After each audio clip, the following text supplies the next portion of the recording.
Welcome back to my channel. তো আজকে thumbnail দেখে তোমরা বুঝতেই পেরেছো যে আজকে একটা মেকআপ ভিডিও হতে চলেছে। তো কি মেকআপ ভিডিও হতে চলেছে সেটাও তোমরা থাম্বনেল টাইটেল দেখে বুঝেই গেছো। এক্স্যাক্টলি আমি আজকে এই মেকআপ লুকটা রিক্রিয়েট করতে চলেছি আলিয়া ভাটের। আলিয়া ভাটের ধারে কাছেও আমি নেই, কিন্তু যেহেতু আমার মেকআপ লুকটা অ্যাকচুয়ালি পছন্দ হয়েছে আর তার যে শাড়ি ব্লাউজ এগুলো আছে সেগুলো ম্যাচিং, কিছুটা ম্যাচিং আমার কাছে আছে, সেহেতু আমি ভাবলাম যে এই ভিডিওটা করাই যেতে পারে, লুকটা রিক্রিয়েট করাই যেতে পারে। তো চলো আর ভিডিওতে দেরি না করে গল্প করতে করতে শুরু করা যাক মেকআপ। দেখতেই পেরেছো আর পারছো যে খুব একটা যে হেভি মেকআপ আছে তা না, খুব মিনিমালিস্টিক মেকআপ করা আছে, কিন্তু ভীষণই ফ্ললেস লাগছে। As usual she is a very gorgeous lady. তো চলো মেকআপ শুরু করি, করতে করতে গল্প করি। তো আমি দেখতেই পাচ্ছ চুলমুল কার্ল করে বসেছি। কার্লি চুলে আমাকে খুব একটা ভালো লাগে না, কিন্তু যেহেতু এক্স্যাক্ট লুকটা আমি রিক্রিয়েট করার চেষ্টা করছি সেজন্য কার্লটা করা দরকার ছিল। কার্ল অ্যাকচুয়ালি আমার চুলে কোনো কিছু থাকে না, শুধু ক্রিম্প থাকে, ক্রিম্পও বেশিক্ষণ লাস্টিং করে না। তো কার্লস করলে বা কোনো স্টাইল করলে সেটা একটুক্ষণের মধ্যেই আবার সেটা খুলে অ্যাসিকে ত্যাসি হয়ে যায় সেটার। তো চলো, আমার মুখে অ্যাজ ইউজুয়াল কিছু লাগানো নেই, তো আমি একবারে ময়শ্চারাইজার থেকে শুরু করব। মুখ আমি ফেস ওয়াশ দিয়ে ধুয়ে এসেছি, পুরো মুখ আমার ক্লিন। তো চলো ময়শ্চারাইজার লাগাই। তো ময়শ্চারাইজার মানেই তোমরা জানো যে আমি সাফায়ারের অ্যালোয়ে জার্মেনিয়াম ময়শ্চারাইজারটাই লাগাই, তো আমি সেটাই লাগাবো।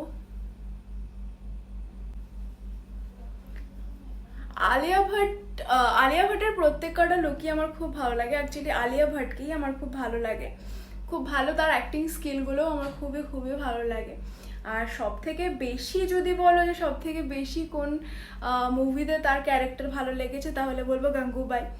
গাঙ্গুবাই ক্যারেক্টারটা সত্যি খুব ভালো অ্যান্ড বোল্ড একটা ক্যারেক্টার।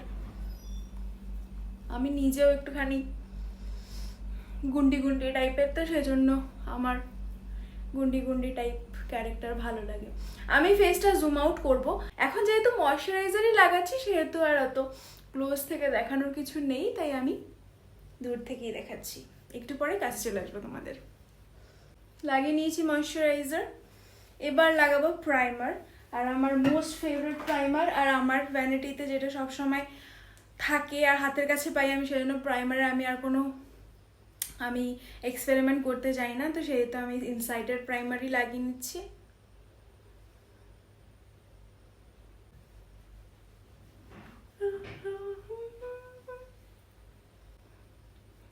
তোমাদের কার কার আলিয়া ভাটের সব লুকগুলো ভালো লাগে, আলিয়া ভাটকেই ভালো লাগে, তারা কমেন্ট করো। দীপিকা পাডুকোনের পরে যদি আমার কাউকে ভালো লাগে তাহলে সেটা হলো আলিয়া ভাট। আর ওদের লুকগুলো মানে এত মিনিমাল মেকআপে এত ফ্ললেস লুক লাগে না ওদের, দেখবে বেশি হাই আই মেকআপও হয় না, খুবই মিনিমাল, শুধু মাস্কারা দিয়ে করা থাকে, কিন্তু এত সুন্দর লাগে মানে ভাবার বাইরে। আমি এত গরমের মধ্যে মেকআপ করছি না, আজকে আমাদের এখানে এতটা গরম পড়েছে, আর তার মধ্যে এসি চলছে ওই ঘরে, আমি পুরো দরজা আটকে দিয়ে ভিডিও বানাচ্ছি, আর পুরো প্যাচ প্যাচে গরম এখানে। কিভাবে যে আমি ভিডিও বানাচ্ছি আমি নিজেও জানি না। তো যাই হোক, যদি আমাকে কাকের মতো লাগে তো একটুখানি প্লিজ ক্ষমা করে দিও, চুলমুল এমনি খুলে যাচ্ছে। তো আমরা প্রাইমার লাগিয়ে নিয়েছি, মানে আমি লাগিয়ে নিয়েছি, তোমরা দেখে নিয়েছো। তো চলো এবার মেকআপ শুরু করা যাক। আচ্ছা, আমি কালার বারের এই স্টিকটা ইউজ করছি, কারণ তোমরা সবাই দেখতেই পেয়েছো যে খুব একটা হেভি মেকআপ যেহেতু নেই, সেহেতু খুবই মিনিমাল মেকআপ দিয়েই আমিও লুকটাকে ক্রিয়েট করার চেষ্টা করব।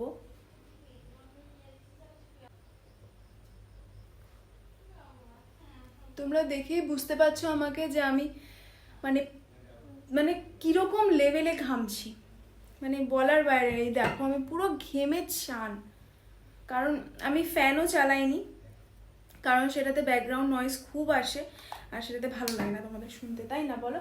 তোমাদের জন্য এটুকু আমি করতেই পারি। বিউটি ব্লেন্ডার দিয়ে ব্লেন্ড ইট আউট। একটু ভিজিয়ে নিয়ে আসি। তো ভিজিয়ে নিয়ে এসছি, এবারে ওয়েট বিউটি ব্লেন্ডার দিয়ে, আমার হাতটাও ওয়েট। যাই হোক, তো সুন্দর করে এটাকে ব্লেন্ড করে নেব। যত ভালো ব্লেন্ডিং তত ভালো গ্লো, তত ফ্ললেস মেকআপ।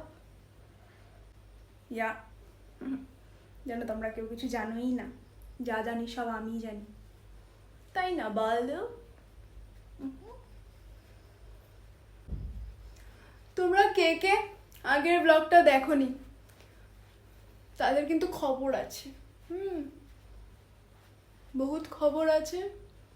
তোমরা ব্লগটা গিয়ে দেখে আসো,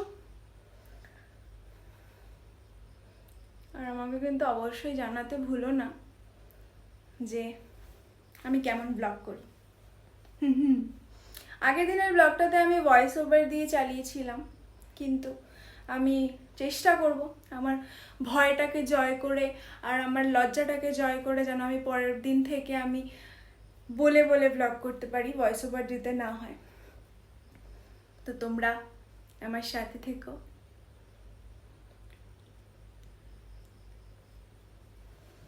দেখো আমি কিন্তু সম্পূর্ণ ব্লেন্ড করে নিয়েছি আর একদম স্কিন লাইক ফিনিশ এসছে, কোনো রকম কিন্তু আমি হেভি লেয়ারিং করিনি। আচ্ছা, যেহেতু একদম মিনিমাল আমি বেসটা করেছি, সেহেতু আমি একটুখানি কনসিল করবো আমার চোখের নিচটাতে, যাতে কিনা একদম ডার্ক সার্কেলগুলো মানে টায়ার্ডনেসটা আমার ঢেকে যায়। আর আমি আজকে সারাদিন এত ঘুমিয়েছি, তবুও কেন আমার টায়ার্ড লাগে চোখগুলো আমি নিজেও জানি না। তো যাই হোক, বেশি ফালতু কথা বলে ফেলছি আমি এখন। এবার কি করব, কনসিল করব আমি ক্রায়োলনের একটা বেস দিয়ে, সেটা হলো 28 দিয়ে, আমার শেড দিয়েই কনসিল করব, যাতে কিনা বেশি উগ্র না লাগে। কোনো ব্রাশ ট্রাশ না, পাতি আঙুল দিয়ে। আর আঙুলই জানো তো আমাদের বেস্ট ব্রাশ। আঙুল যদি তোমাদের কাছে কোনো ব্রাশ নাও থাকে, তোমরা আঙুল দিয়ে করবে ব্লেন্ডিং, দারুণ হবে।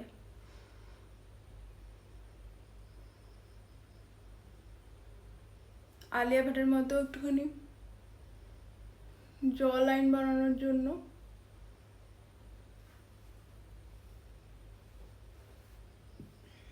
আসবে না, তবু এই দিলাম শাড়িটার 12 বাজিয়ে। এবার আবার ব্লেন্ডিং, সাথে সাথে এটার সাথে সাথে চোখের ওপরটাও একবারে করে নেব ব্লেন্ডিং। আর করতে ভুলো না কিন্তু, এটা মাস্ট। আচ্ছা, যখনই কোনো সেলিব্রিটি ইন্সপায়ার্ড মেকআপ লুক করার চেষ্টা করবে বা করতে চাইবে, যদি ফেসটাকে আপলিফট করার থাকে না, তাহলে একটু এরমভাবে ব্লেন্ডিংটা করার চেষ্টা করবে, তাহলে ফেসটা আপলিফট মনে হবে। আমি এই সাইডটা আগে করে দেখাচ্ছি, তাহলে দু সাইডের ডিফারেন্সটা তোমরা বুঝতে পারবে। হ্যাঁ,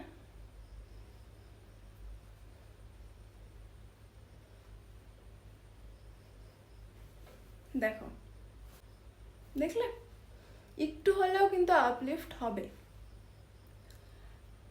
একটা ইলিউশন তো ক্রিয়েট করা যাবে যে আমাদের স্কিন হোক চাই না হোক।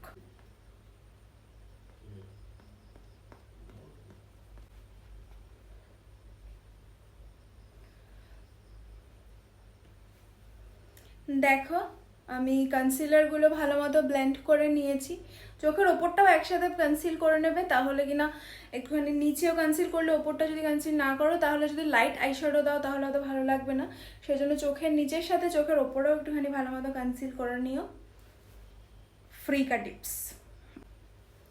দেখো, ডান ডান। এবার খুব একটা ব্লাশ ইউজ করা হয়নি মেকআপটাতে, তো সেজন্য আমি একদম কম মেকআপ মানে সেজন্য আমি খুব কম ব্লাশ ইউজ করব আজকে।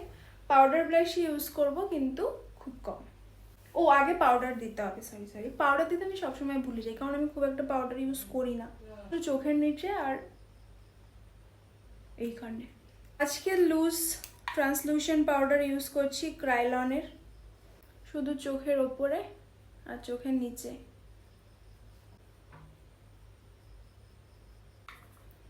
যেহেতু খুব গরম, সেহেতু আমি এই জায়গাটাতে একটু ইউজ করছি, কারণ আমার এই জায়গাটা খুব ঘামে।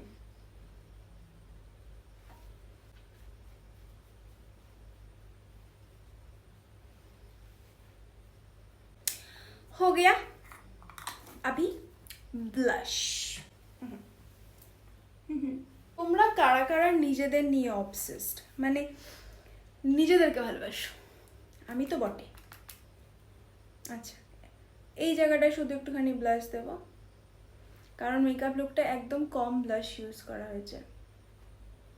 ব্যাস, দ্যাটস ইট, আমি আর দিচ্ছি না।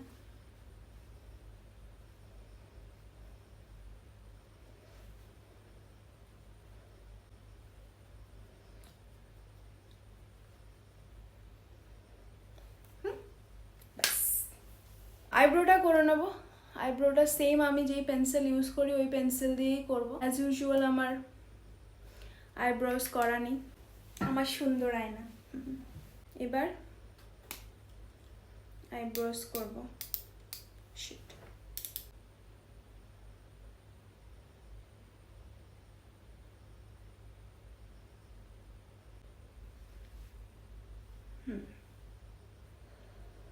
আইব্রোটা একটুখানি যখন আই মেকআপ মিনিমাল থাকবে তখন আইব্রোটা একটু ডার্ক করাই যেতে পারে, কারণ তাহলে ফেসটা ভালো মতো এনহ্যান্স হবে।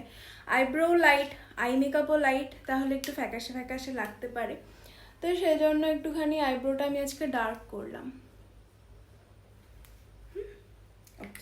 এবার যেটা করব সেটা হলো মিনিমাল আইশ্যাডো। ঠিক আগের দিনের মতো আইশ্যাডো প্যালেট থেকে, আইশ্যাডো না, একটা ব্লাশার প্যালেট। আমার কাছে আইশ্যাডো প্যালেট ছিল এইরকম, মানে যেগুলো ট্রান্সলুসেন্ট শেড, সেগুলোর থেকেও দিতে পারো। আমি আর ওটা থেকে ইউজ করছি না, আমি ব্লাশার প্যালেট থেকে ইউজ করছি। এই যে একদম নিউড শেডটা, এই শেডটা দিয়ে হালকা চোখের উপর একটা কালার। ওয়েট, আমার কাছে কোনো টেবিল নেই গাইস, আমি কোলের ওপর রেখে রেখে ভিডিও করি, বুঝছো না?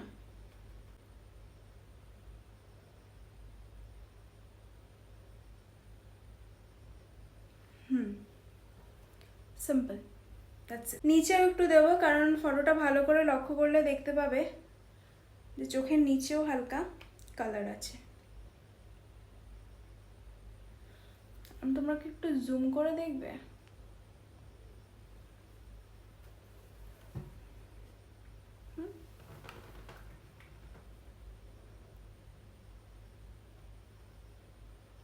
আউচ, বেশি হয়ে গেল।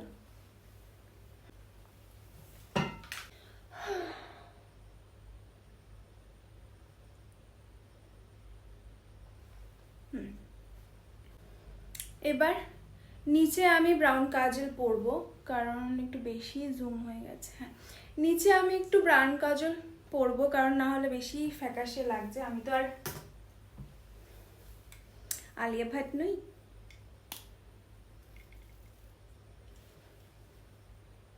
আমি লিটারালি ঘেমে চান, কি লুক করছি কে জানে, মরণ দশা।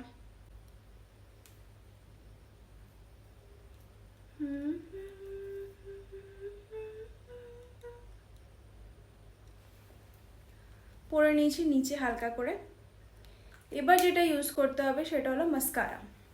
একটুখানি বেশি করে পড়তে হবে, কারণ লুকটাকে মাস্কারাটাই ধরে রেখেছে, আই লুকটাকে।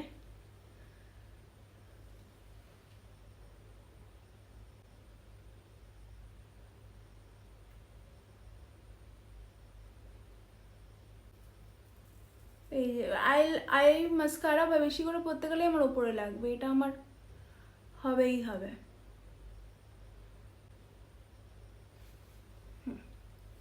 দেখো ডিফারেন্সটা, দেখতে পাচ্ছ? তো আচ্ছা, সেম বেশি বেশি করে মাস্কারা। এরমভাবে মাস্কারা পরা আমি শিখেছি একটা বাংলাদেশি ইনফ্লুয়েন্সারের থেকে, কারণ আমার আইল্যাশগুলো এতটাই পাতলা যে বেশি বেশি করে পরতে চাইলেও পরা যায় না, হয় না। সেজন্য এরমভাবে পরে নিয়ে এরম করলে বেশ ভালো হয়। বাংলাদেশি ইনফ্লুয়েন্সারটার নাম আমি এখন মনে করতে পারছি না, বাট বলাটা উচিত ছিল, যেটা কিনা আমি মনে করতে পারিনি। যাই হোক, ঘেমে নিয়ে চান করে যাচ্ছি আমি, একদম ভালো লাগছে না। এবার আসছি লিপস্টিকে। লিপস্টিক একদম মিনিমাল, খুব লাইট পিঙ্ক নিউড শেডের একটা লিপস্টিক পরা ছিল, কিন্তু আমি যেহেতু আমার স্কিন টোনের সাথে লাইট পিঙ্ক নিউড শেড অতটা ভালো যাবে না, সেহেতু আমি ডার্ক কালারের লাইন করে নিয়ে তারপরে পিঙ্ক নিউড শেড পরবো। তো চলো, তো আমি ডার্ক কালারের লাইন করার জন্য আমার ডার্ক আইব্রো পেন্সিলটাই নিচ্ছি।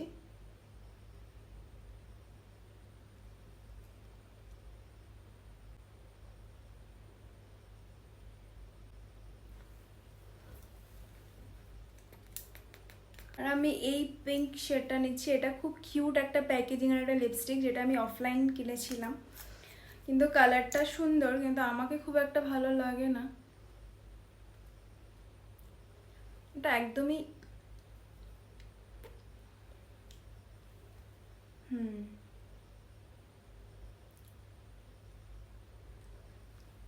হুম একদমই সাটল পিঙ্ক একটা শেড।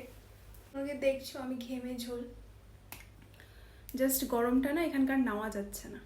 তো আমি ভিডিও বানাবো তোমাদের জন্য, তোমাদের জন্য আমি সব করতে পারি গাইস।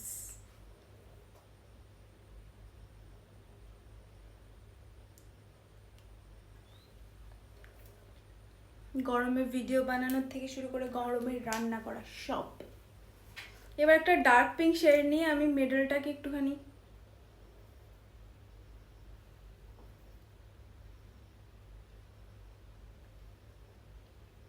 হাইলাইট করব। ওকে, এটা ইনসাইডের একটা লিপ গ্লস। ফটোটাতে লিপ গ্লস ইউজ করা হয়েছে লুকটাতে, তো সেহেতু আমি আজকে লিপ গ্লস ইউজ করব।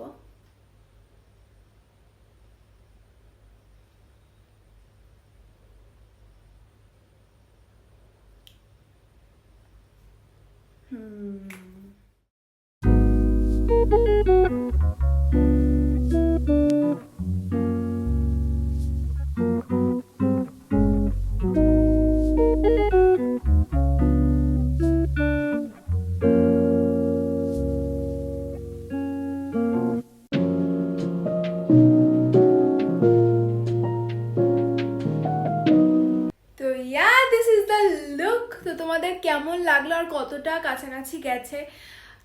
অতটা কাছাকাছি তো যেতে কোনোদিনও পারবো না, তো যতটা কাছাকাছি যাওয়ার চেষ্টা করেছি ততটা কাছাকাছি যেতে পেরেছি কিনা সেটা তোমরা কমেন্টে বলো। আর মেকআপ লুকটা এমনি কেমন লাগছে? খুব সাটল হয়েছে মেকআপটা, গরমের মধ্যেও এতটা সাটল মেকআপ হবে ভাবতে পারিনি। তো যদি তোমাদের মেকআপ লুকটা ভালো লেগে থাকে কমেন্টে কিন্তু অবশ্যই জানিও কেমন লাগলো। আর নেক্সট যদি তোমরা কোনো মেকআপ লুক রিক্রিয়েশন দেখতে চাও, কোন মেকআপ লুকটা তোমরা রিক্রিয়েট করতে দেখতে চাও সেটাও তোমরা কমেন্টে জানিও। আর এই মেকআপ লুকটা তো আমার তো বেসিক্যালি খুব ভালো লাগলো। আমি খুব একটা পিঙ্ক নিউড পার্সন নই, আমি একটু ব্রাউন নিউড পরতে ভালোবাসি। তো এটা কেমন লাগছে অবশ্যই জানিও। অনেকবার বলে দিলাম জানিও জানিও জানিও, তো প্লিজ জানিও যদি তোমাদের ভালো লেগে থাকে। তো চলো আজকের মতো এটুকুই শেষ করছি ভিডিও। নেক্সট দেখা হবে নতুন কোনো ভিডিও নিয়ে, অন্য কোনো কন্টেন্ট নিয়ে। তো ততক্ষণের জন্য বাই।